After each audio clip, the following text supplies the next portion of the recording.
ಕೆಲವೇ ಕ್ಷಣಗಳಲ್ಲಿ ಎಚ್.ಡಿ. ರೇವಣ್ಣ ಅವರ ಅರ್ಜಿ ವಿಚಾರಣೆ ನಡೆಯಲಿದೆ. ಮಧ್ಯಾಹ್ನ 2:30ಕ್ಕೆ ಕೋರ್ಟ್ ವಿಚಾರಣೆಯನ್ನ ಮುಂದೂಡಿತ್ತು.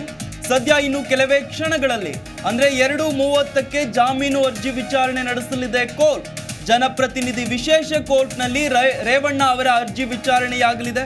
ಬಂಧನ ಭೀತಿಯಿಂದಾಗಿ ಶಾಸಕ ಎಚ್.ಡಿ. ರೇವಣ್ಣ ಕೋರ್ಟ್ ಮೊರೆ ಹೋಗಿದ್ದಾರೆ. ಸದ್ಯ ಈ ಪ್ರಕರಣಕ್ಕೆ ಸಂಬಂಧಪಟ್ಟ ಹಾಗೆ ಕೋರ್ಟ್ ಈಗ ಇನ್ನು ಕೆಲವೇ ಕ್ಷಣಗಳಲ್ಲಿ ಮಧ್ಯಾಹ್ನ 2:30ಕ್ಕೆ ಜಾಮೀನು ಅರ್ಜಿ ವಿಚಾರಣೆಯನ್ನ ನಡೆಸಲಿದೆ. ಬಂಧನದಿಂದ ರಕ್ಷಣೆ ನೀಡಿದ್ರೆ ಎಸ್ಐಟಿ ಮುಂದೆ ಹಾಜರಾಗುವುದಾಗಿ ರೇವಣ್ಣ ಪರವಾಗಿ ಅವರ ವಾದ ಮಂಡಿಸಿದಂತಹ ವಕೀಲರು ವಾದ ಮಾಡಿದ್ರು, ಭರವಸೆಯನ್ನ ನೀಡಿದ್ರು. ಈಗಾಗಲೇ 3 ಬಾರಿ ಎಸ್ಐಟಿ ಅಧಿಕಾರಿಗಳು ರೇವಣ್ಣಗೆ ನೋಟಿಸ್ ನೀಡಿದ್ದಾರೆ.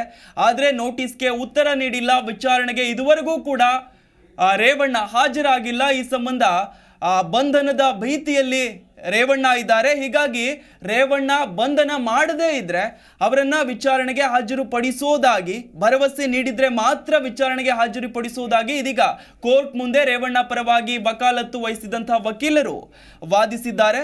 ಸದ್ಯ ಈ ಪ್ರಕರಣಕ್ಕೆ ಸಂಬಂಧಪಟ್ಟ ಹಾಗೆ ಇನ್ನು ಕೆಲವೇ ಕ್ಷಣಗಳಲ್ಲಿ ಮಧ್ಯಾಹ್ನ 2:30ಕ್ಕೆ ಜನಪ್ರತಿನಿಧಿಗಳ ವಿಶೇಷ ಕೋರ್ಟ್ನಲ್ಲಿ ರೇವಣ್ಣ ಅವರ ಅರ್ಜಿ ವಿಚಾರಣೆಯಾಗಲಿದೆ. ಬಂಧನ ಭೀತಿಯಿಂದಾಗಿ ಶಾಸಕ ಕೋರ್ಟ್ ಮೊರೆ ಹೋಗಿದ್ದಾರೆ. ಸದ್ಯ ಈ ಒಂದು ವಿಚಾರಣೆ ಇನ್ನು ಕೆಲವೇ ಕ್ಷಣಗಳಲ್ಲಿ ಕೋರ್ಟ್ ನಡೆಸಲಿದೆ.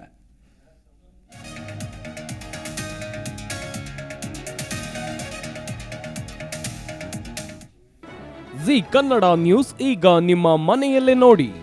ಎಲ್ಲ ಕೇಬಲ್ಗಳಲ್ಲಿ ಈಗ ಲಭ್ಯ.